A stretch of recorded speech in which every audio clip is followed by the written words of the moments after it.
என்னன்னா அவரை வெளியில போங்க அப்படின்னு சொன்னது சேனல், ஓகேங்களா? ஏன்னா இவரு தகாத வார்த்தைகள் பேசியிருக்காரு, பெண்களை பத்தி வந்து தவறா பேசுறாரு.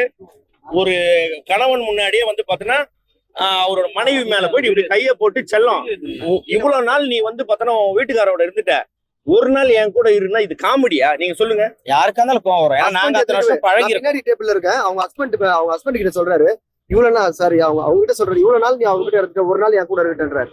இதனால வந்து பிரச்சனைகள் தான். பெண்கள் கிட்ட ஆபாசமா பேசுறது, சமுதாய ரீதியா குப்பம் சேரின்ட்டு பிரிச்சு பேசுறது, எப்ப பாரு அவர் மைண்ட்ல வந்து ஒரு கேவலமான ஒரு எண்ணம் இருக்குது, சாதி பாகுபாடு எண்ணம். உண்மையிலேயே அவன் வந்து ஓகே, நான் வந்து மதியம் 2 மணிக்கு மது போதை, ஓகே, சாப்பிடலாம் மாட்டாங்க யாரும். நம்ம இங்க வந்து ஷூட்டிங் வந்தாலே குடிச்சிட்டு தான் வந்து இருப்போம்.